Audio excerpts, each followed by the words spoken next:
You guys made your way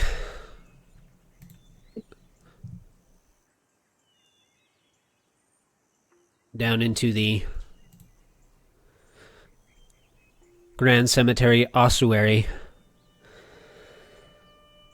where Ulder Ravenguard and some knights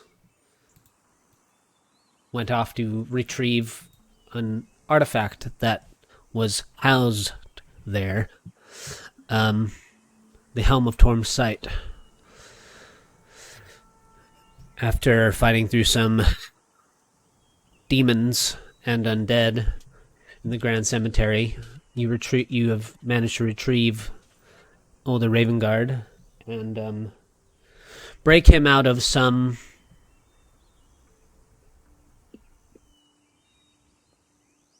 sort of trance that he was locked in the ossuary, kneeling before a demonic portal. You found Ulder Ravenguard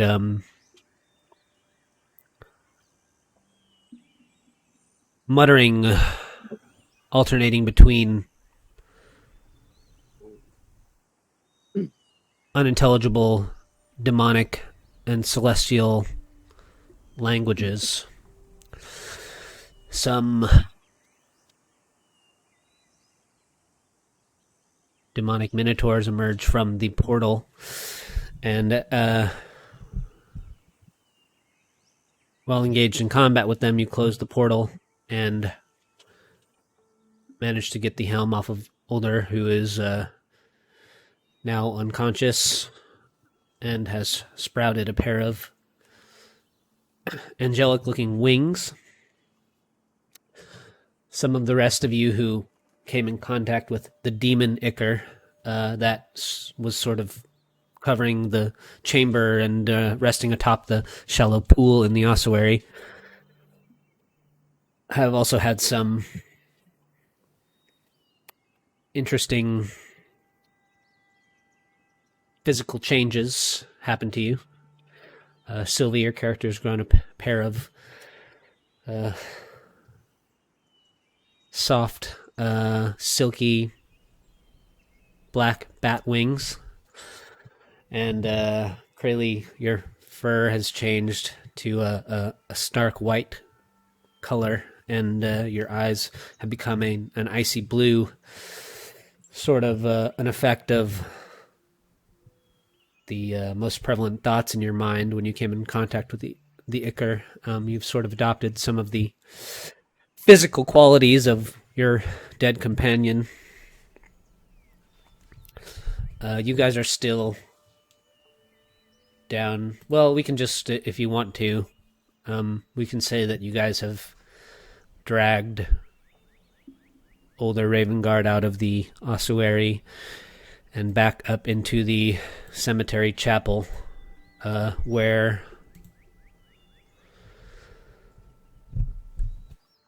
the elven glade still seems to be present. You guys can choose what you want to do from here.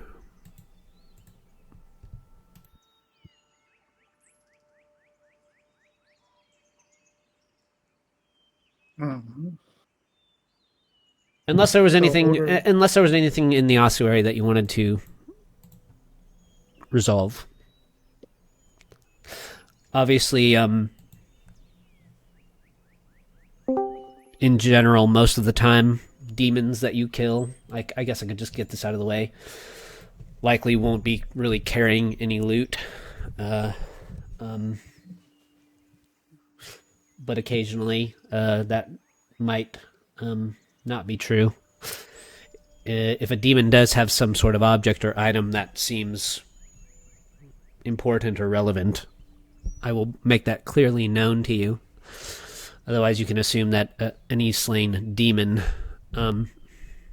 outside of if their corpse does remain behind, any you might have in their remaining body parts, they likely, most often than not, won't have any usable loot for you. So picking over the Minotaurs doesn't really result in any interesting finds.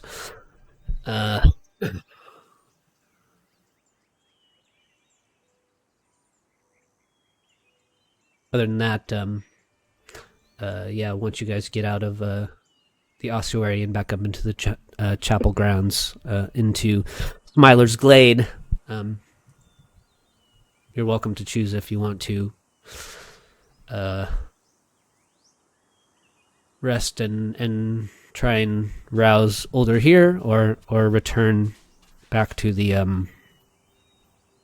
High Hall Cathedral. It's up to you guys.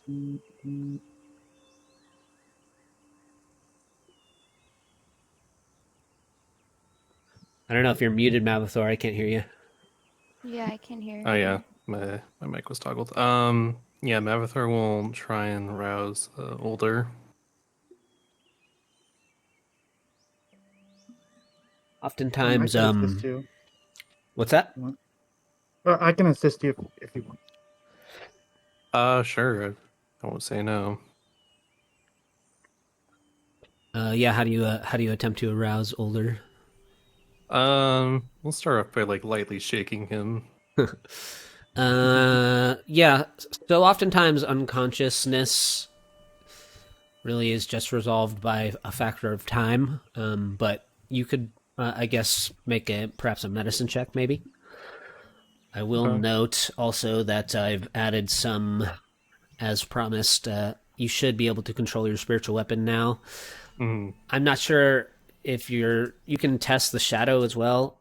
I can't figure out why you wouldn't be able to actually interact with, the shadow's attacks and stuff on the character sheet, because typically if I give you access to something, you should just be able to use it, but at least you can move it around, and I can just use think attacks. I can. Yeah, but I went through the sheet. I adjusted all the settings a couple times. You should just be able to roll better attacks and stuff. But okay, cool. There we go. Nice. I don't know if you want to test your spiritual weapon either. Drag a token down.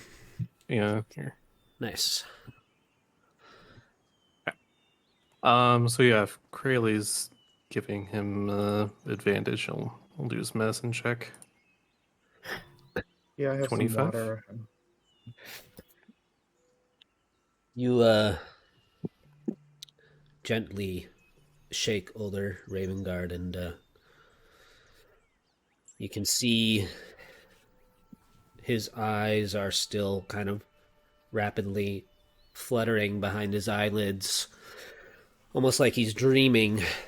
But when you give him a little gentle shake, they go still, and after a few moments, his eyes open, and he kind of starts to try and sit up. You can see he has like dark circles under his eyes, and he's still got beads of sweat coming down his forehead. When he opens his eyes, he reaches out and grabs your collar, Mavathor, and he says, "We must retrieve the sword."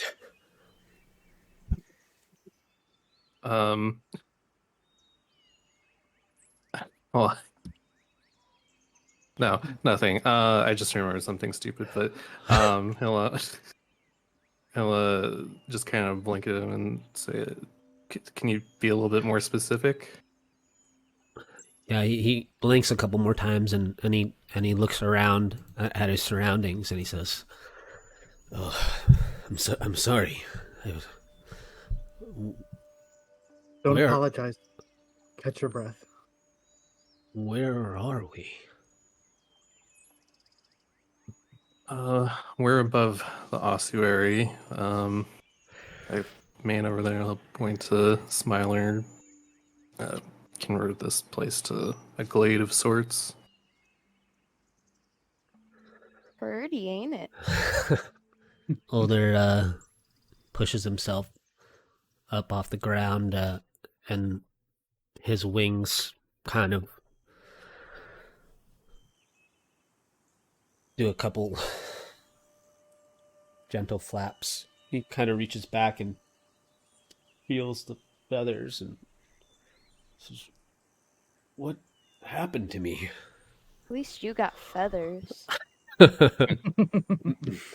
Mavathor will clear his throat and say, if my you know, understanding of the multiverse is telling me anything, I believe you're exposed to the mutagenic ichor of demons, which spurred on some growth. I think you got lucky because I've seen much worse possible outcomes.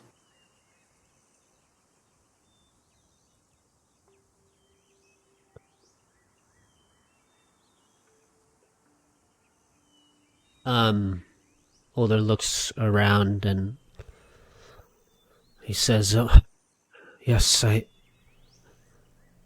starting to remember. I saw you two in my dreams," and he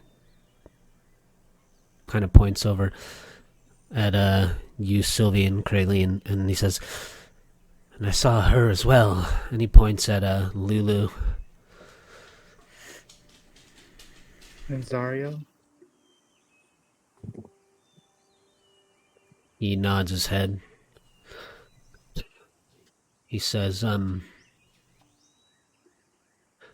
helm of Torm Sight showed me much, but I fear that the visions were corrupted. Clouded, warped by the demonic essence that was being channeled through the portal. But I can share with you what I saw." Of course. Of course, the two of you, I believe, shared parts of my vision. I believe did. part of it, yes. I did see Zariel before what she's become now. I saw her companion there. And he points again at Lulu. And then I saw an enormous, loping demon threatening to devour them. Zariel, she plunged her sword into the ground,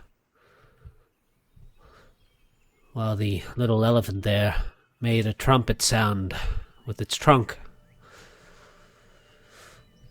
The demon was hurled back, and an alabaster palace rose up around the sword. The winged elephant fled and took to the red sky of Avernus, where it watched as a bloody scab grew from the ground to engulf the palace and the demon alike. I saw the little elephant flee, wandering in a delirium, before coming upon two odd, bird-like humanoids dressed in patchwork armor, and standing next to strange infernal vehicles. They were equipped with odd weapons and tools. And as Ulder's recounting these visions, you see Lulu kind of get that look on her face like she's about to remember something, and she says,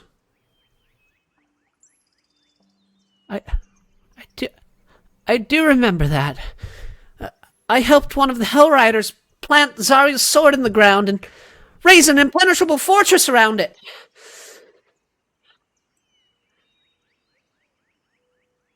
Do you remember that?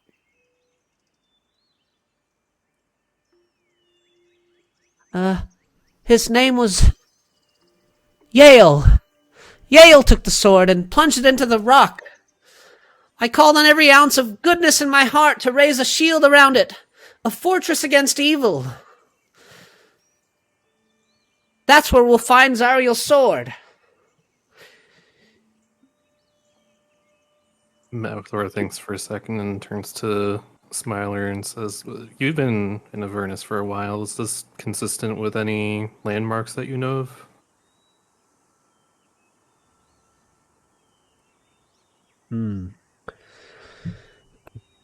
Myler says,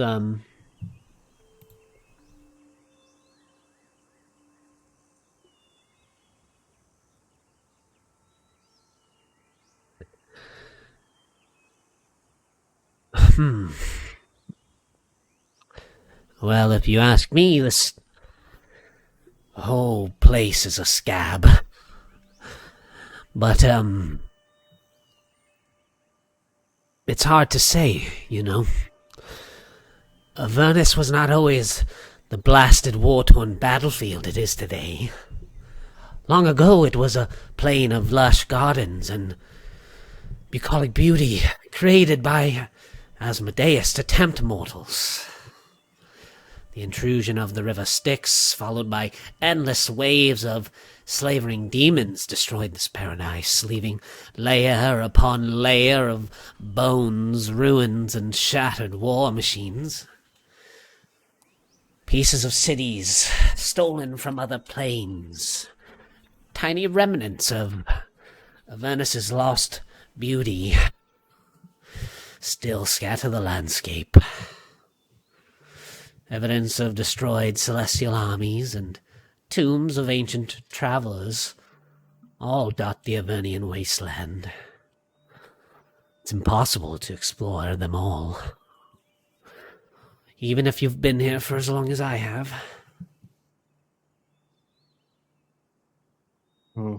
He's no help either. Ulder This says, does feel like, what's that, Krayley? I was gonna say this does feel like the best lead we've got right now. But do we think it could still be standing at this point?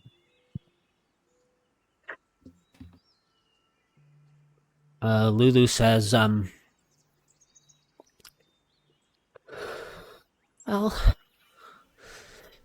I remember summoning the temple to protect the sword, but so much of my mind is still cloudy, and my memories, they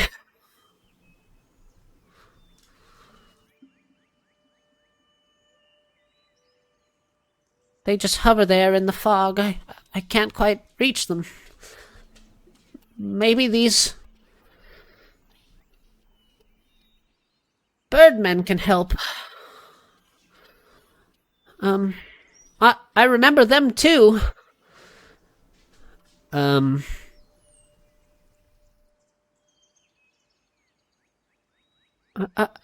think their names were Chukka and Clonk. They took me to a junkyard called Fort Knucklebone.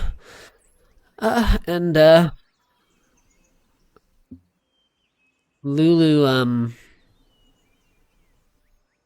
she kind of shoots up into the air, and you can see her, like, quickly flying above El Terrell. You see her, like, go up into the sky, and, kind of high enough to the point where, like, you can barely see her little golden glow. But then you hear her trumpet loudly above you, and, she kind of floats back down. She says, I can see it! As she's coming down. It can't be more than 10 miles away! Should we start heading there?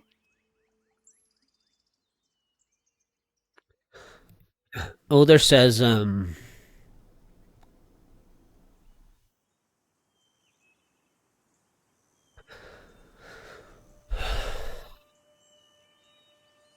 as I said, the visions shown to me through the Helm of Torn's sight were twisted and warped. But I believe the one truth that could be taken from them is that that sword may be the key to saving El Terrell.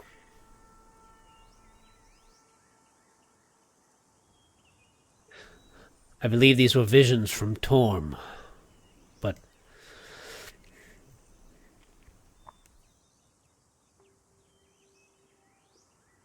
because of the interference, we can't completely trust them. As you say, I believe it is also the case that it may be the best path we have forward for now.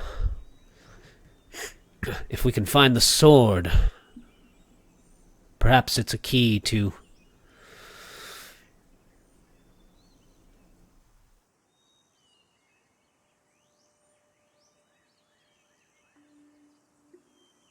I don't know,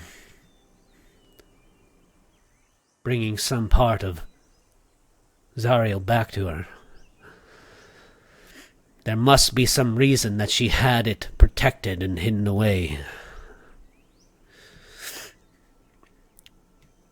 The only way that Zariel is going to release her clutches on El Terrell, I believe, is if she can be reminded of who she once was and let these innocent souls go.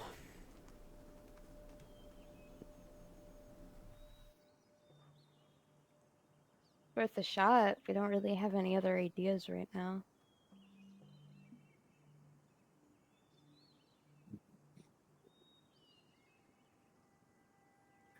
And with Lulu's memory backing up this vision, even if it is slightly twisted, I agree. I think this is our best shot right now.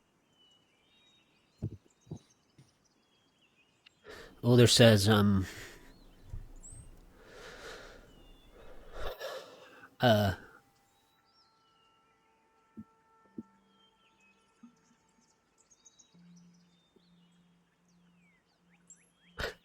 any of you seen Captain Lightheart? Is he okay? We were separated on our way to the High Hull Cathedrals.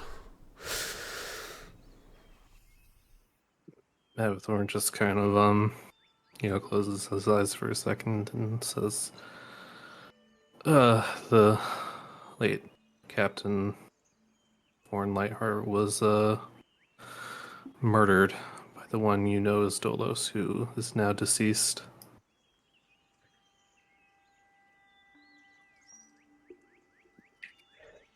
You see,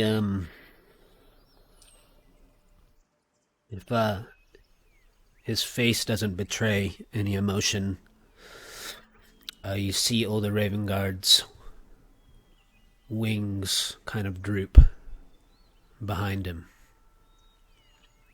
And he says,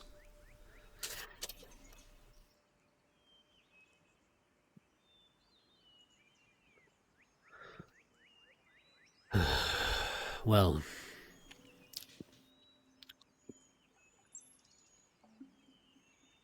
he died in service of his people. He died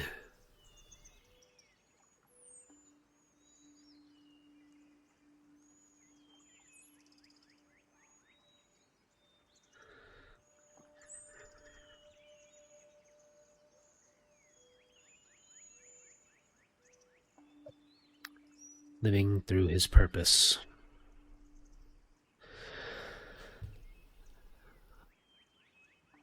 I suppose I will remain in El Terrell to help organize survivors, to fight off the devils, demons, and undead scoring the city.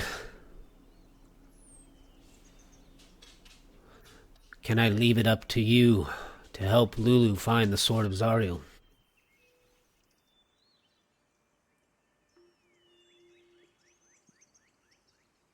can't speak for everyone else, but I'll try. He'll you know, kind of grab Ulder by his shoulder and say, if it's any consolation, the city of Baldur's Gate knows that the city of Elturel has descended into Avernus.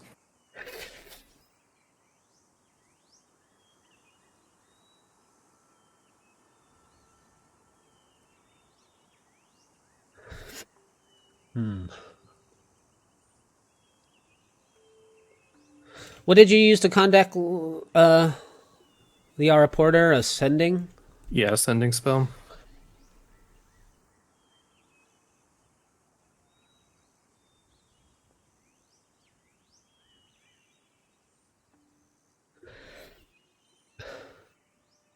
Coincidentally, Mabithor, when you say that, you receive a series of sendings. Mm.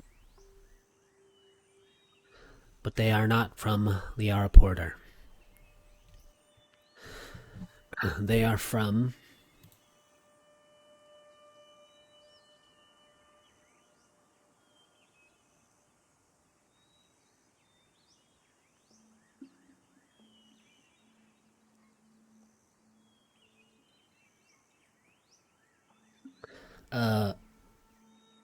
you hear a familiar voice.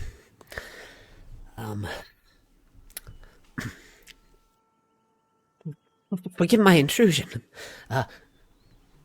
This is Thirstwell Van Thamper. I tried sending messages to Dolos, but there was no response. I hope that these reach you instead. The Yara Porter is not who she says she is, and I believe that she is in league with Zariel. I believe soon Baldur's Gate may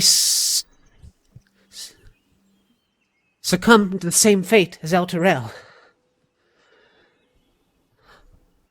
Doing what I can to send you help, but she is watching me. Always watching. I hope the rest of you are safe.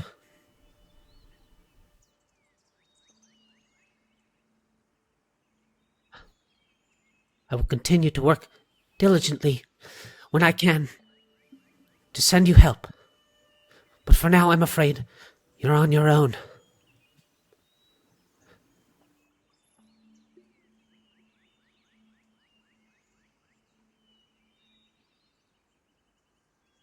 They're getting that Mammoth. We're kind of looks to Krayley and says, "What do I say?" Oh my god. For clarification, I just got a sending spell from Thirstwell, and Relaying the yeah, I'll like relay what he said and like how do I tell Don't him? tell him. Don't tell him what happened to Dolos. There's other people we care for. I just think telling him now, based off of that, will only make things worse for him. Mhm. Kind of like narrow his eyes and say, "Then what do I tell him?" There's only a very slim chance that a sending spell doesn't work across planes. Tell him. Uh, uh, Tell him we're with Ulder. We are looking. I would tell him the truth on this point. Tell him we are looking for a sword that we think may be able to help us in this situation. And we have a friend we met who may be able to get us out after. it's not a lie. It's riding on a lot of hope, but I think hope is what people of Baldur's Gate will probably need right now. He's definitely going to find it suspicious we completely evaded the question about Dolos.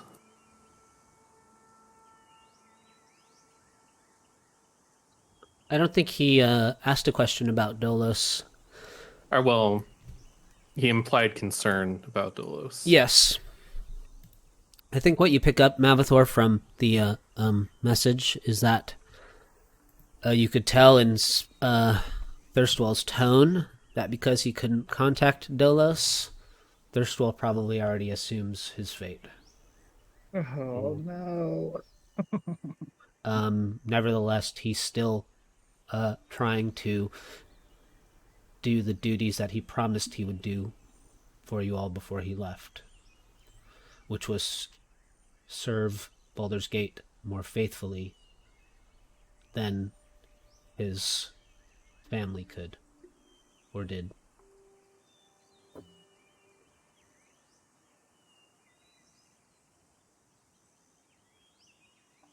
Yeah, Mavathor will look to Sylvie and say, what do you think?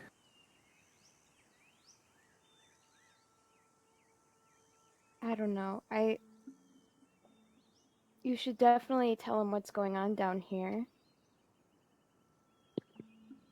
As for Dolos, I don't know. On one hand, he should know. But on the other hand, I see where Krayley's coming from.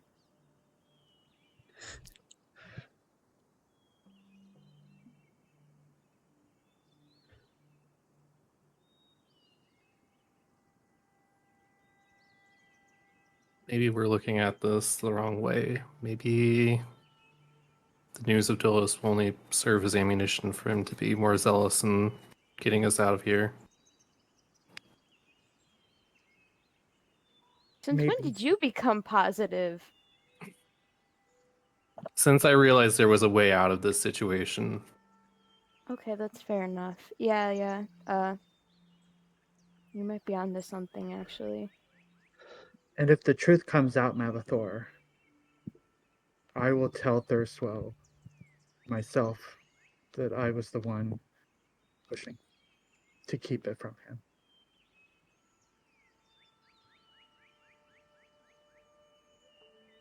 okay, well, I don't think he'll kill you over it, but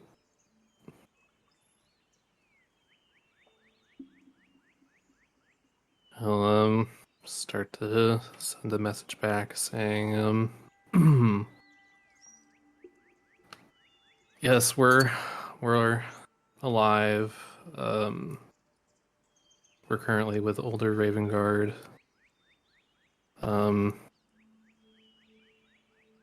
We're currently exploring avenues of escape.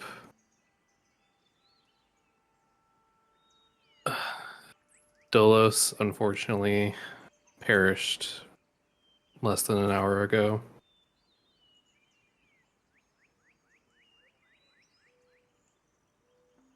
What else we were going to tell him? We're looking for the sword. Yeah, we're looking for the Sword of Zariel. You might have a lead on where it is. Halfway through you getting that out of your mouth, we're looking for the Sword of Zariel. Smiler rushes up behind you and puts his hand over your mouth. And he says, I have been here a long time, you fool. And devils and demons can listen in onto these kinds of transmissions. You can't go blabbling about all your plans like this. I'll shoot a look at him and be like, I don't hear you coming up with any better ideas. I might have ideas, but I wouldn't go transmitting them over the airwaves of Avernus. Any devil who's listening could know exactly what you're looking for now.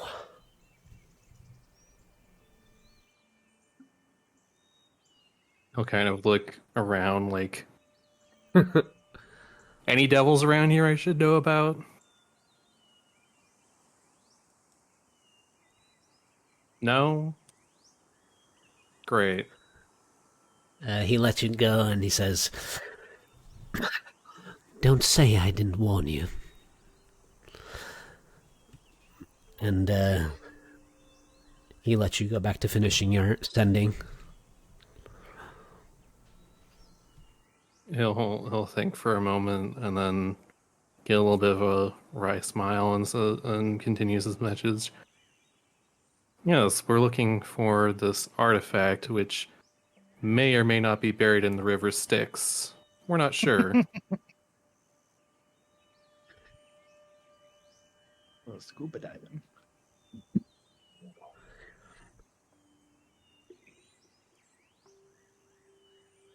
And I'll finish with saying, when you get a chance, tell me why you believe Liara Porter cannot be trusted.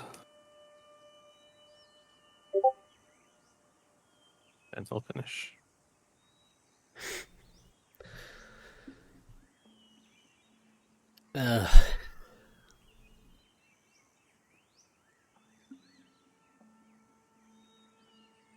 After you finish, Smiler says, "Well, even though I can't tell you about this fortress in your visions, I do know a bit about Fort Knucklebone.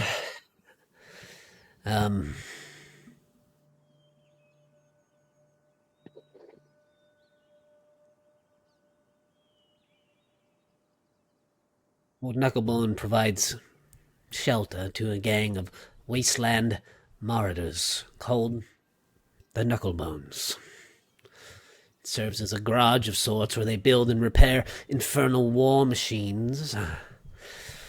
The Knucklebones answer to Mad Maggie, a cunning, vicious old hag who has an agreement with Zariel.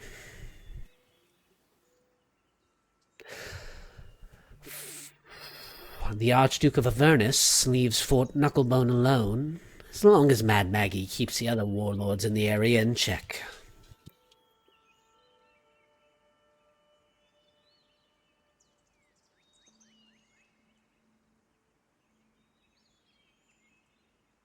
So how do you suggest we go about finding these individuals? Well, before we do anything, we have to get off this floating rock.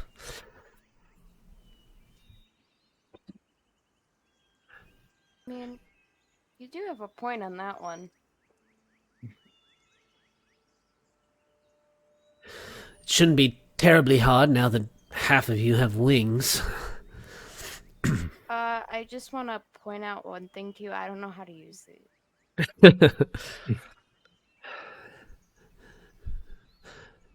We'll But, get used to him. But Smiler says, the most difficult part is just going to be not being seen by the horde of devils and demons below us. Anything spots us flying over their heads, and somebody's bound to come for us. To me, it sounds like Zariel believes every soul counts in her little war, which I understand.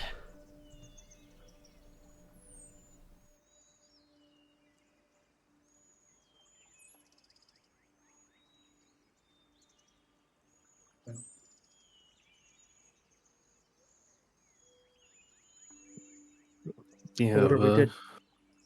Go ahead. Okay.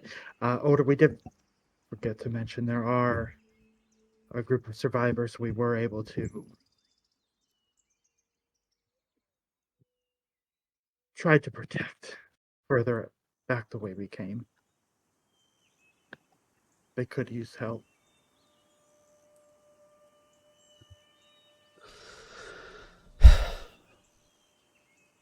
Well,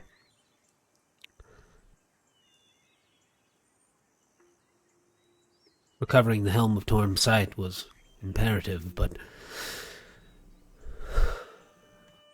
now that we have some guidance, I can focus my energy into scouring the city for survivors and coming up with a plan to keep as many people as safe as possible. However, I don't doubt that at some point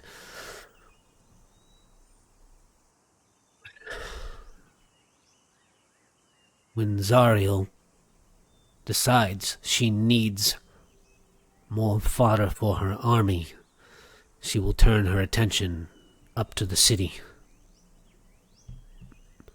We are lucky that the demons struck when they have. I know that's hard to believe, but I dare say that Zariel and her devils would have wiped the citizens of El Terrell clean at this point if the demons had not attacked them, and they would already be serving in her infernal legions.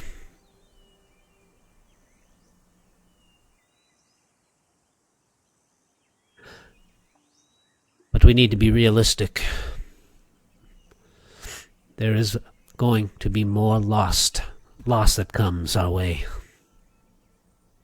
We will not be able to protect everyone. So the faster that we can find the Sword of Zariel, the better. I don't know about all of you, but I don't want to linger here in Avernus for any longer than we have to.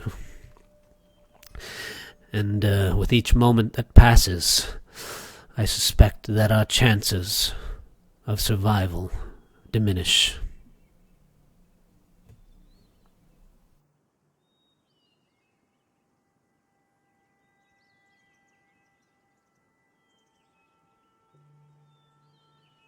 Yes, but we can still try to protect some that we can.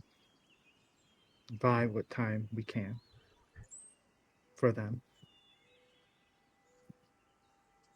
For us. Ulder says, well, I thank you all earnestly for your rescue. I don't doubt that I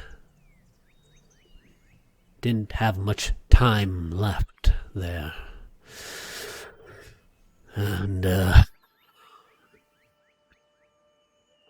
owe you all my life.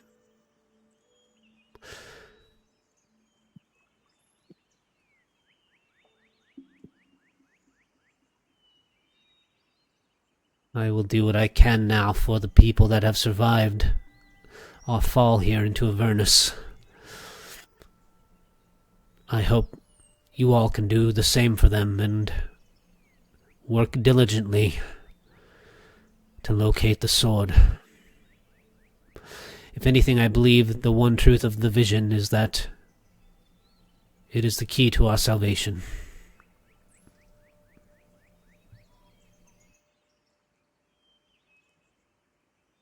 I hope you're right. And I believe that.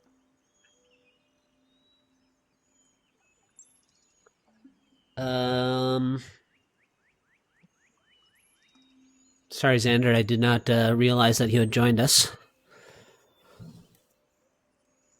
Are you just listening, or are you actually here?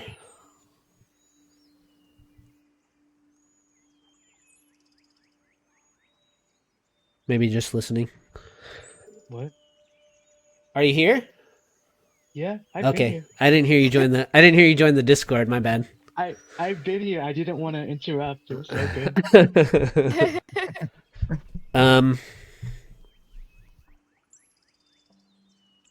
Well,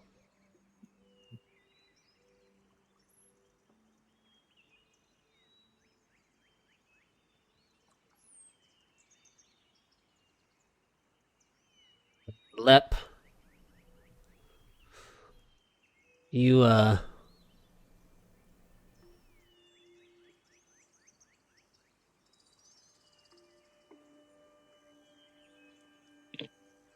You weren't too sure what you were expecting when you were ordered down the beanstalk.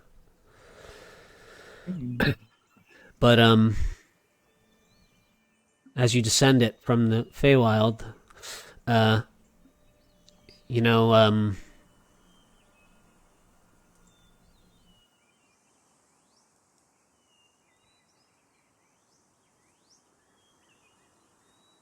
the lazy amber skies along the horizons of the Feywild begin to transform, and as you climb down, you find yourself moving through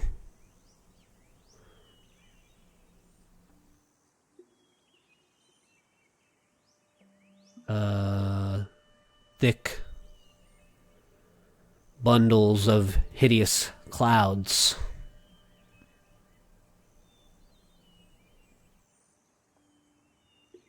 And you climb through this acrid fog for a time. As you are doing so, the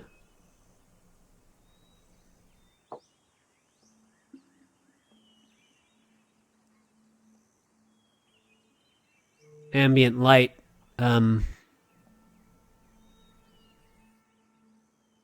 that was once sort of the Feywilds, the skies of the Feywilds,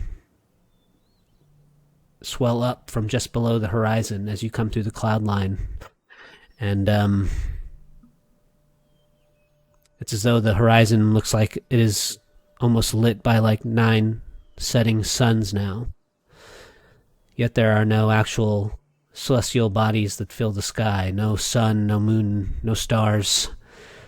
You find yourself in a new constant twilight like the Feywild, but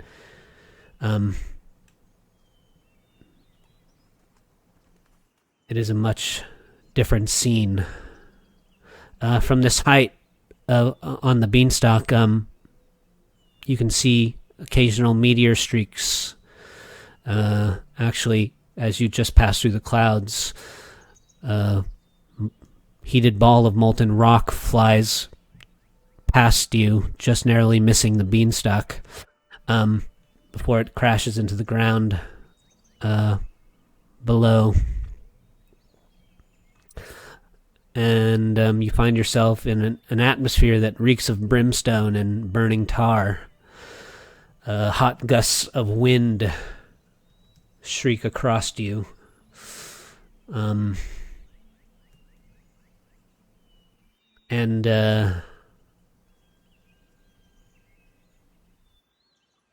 you can hear the buzzing of flies and hell wasps.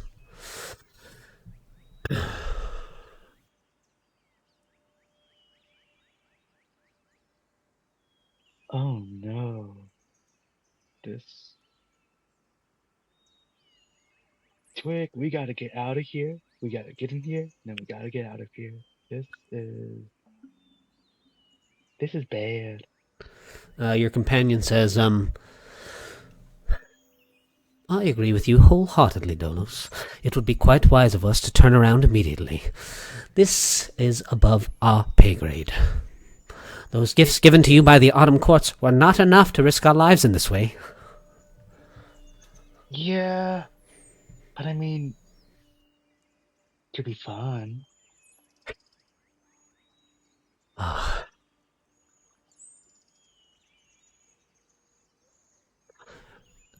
Twig says, I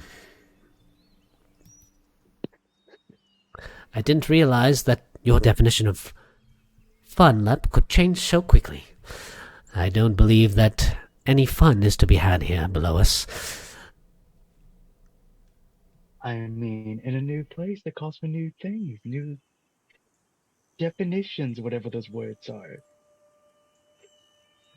I mean, you don't know. Maybe we'll see whatever those big things with wings are called. that shoot fire out of their mouth. I can see that I'm not going to be able to convince you to turn around, so why don't we just try to complete our mission as quickly as we can and return home and report to the Autumn Courts what we've found. Okay. They would probably want to fix their kitchen anyways. This is, well, inconveniencing for them. As you hang off the beanstalk there,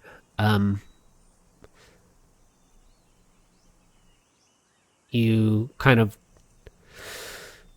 are perched pretty much as high as possible, just below the cloud line that completely covers the hellscape that Avernus is. Below you,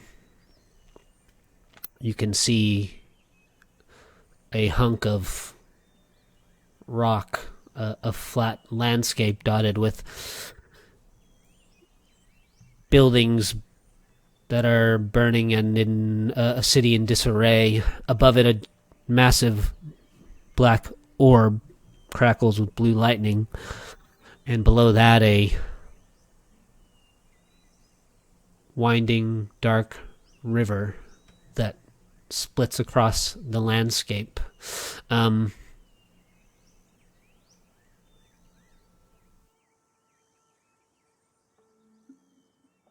You can see kind of like a little ant colony, hordes of little figures spilling out of the river and off of these massive barges that are floating towards this hovering hunk of rock. You can see it looks like almost two opposing ant colonies just swarming over each other in some sort of conflict. And then something startles you from below.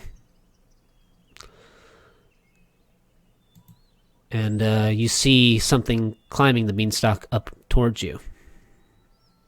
Ooh, a friend? Ooh. Maybe we should say hi, Twig. You catch a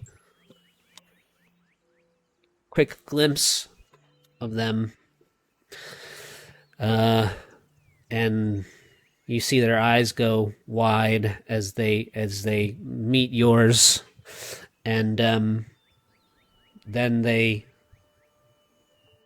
push off of the beanstalk and go into a free fall. And after a few moments, they pull some long, slender object out, and it sprouts a set of wings, and they begin to glide back down to the city below them. And you can make an insight intelligence check. Yeah, I think we're gonna go with insight for this. But Nice. Yeah.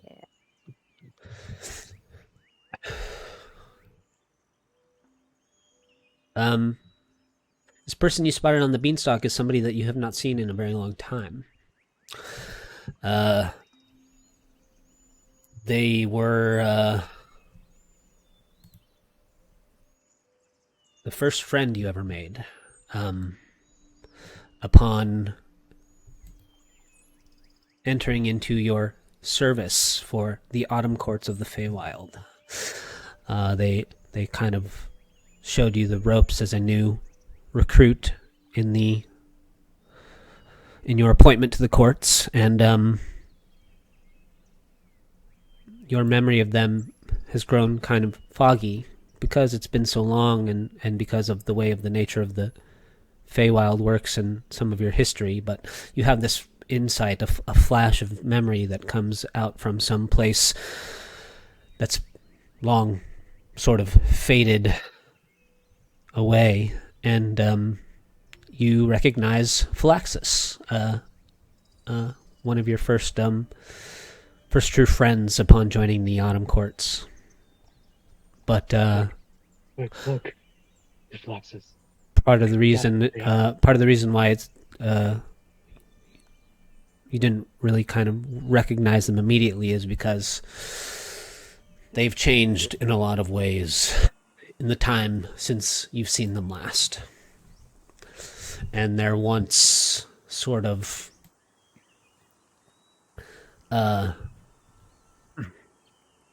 Eladrin features. Their sort of elven, sylvan, fey beauty has twisted, and their face is longer and wider. They have this sort of malicious is not the right word, but maybe mischievous, too large grin, and their eyes are sort of piercing, almost as if they kind of look through you.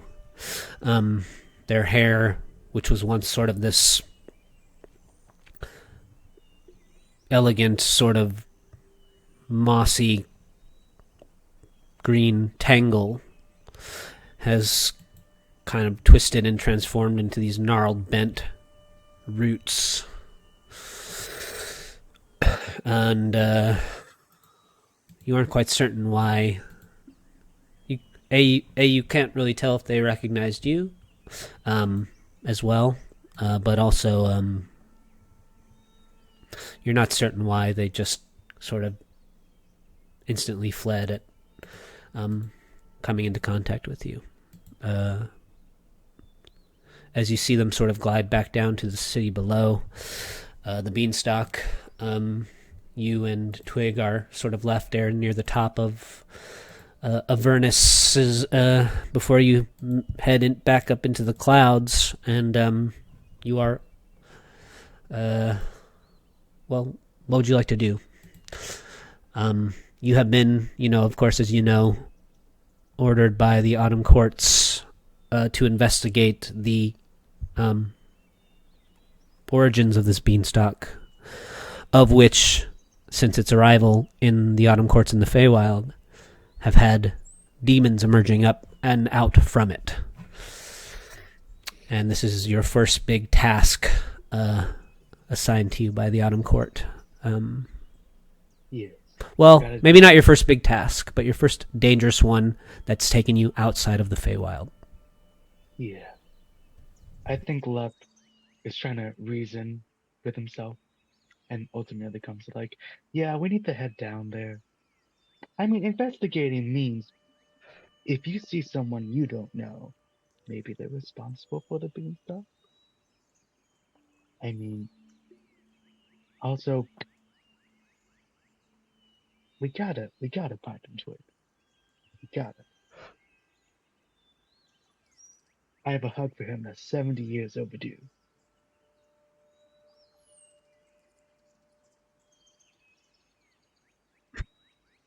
So the two of you guys begin to descend. Eventually you find yourself nearing the bottom of the beanstalk. Below it,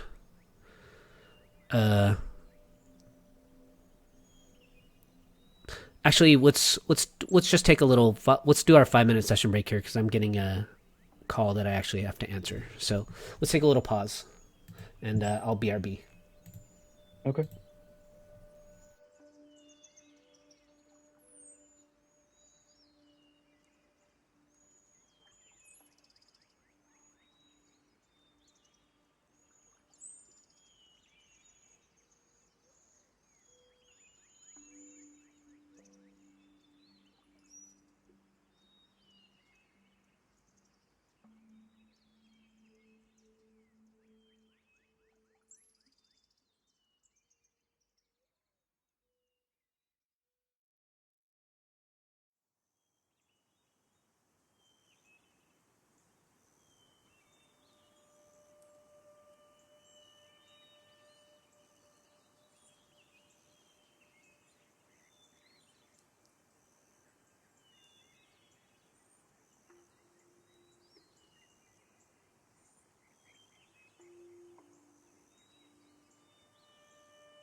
All right, sorry about that.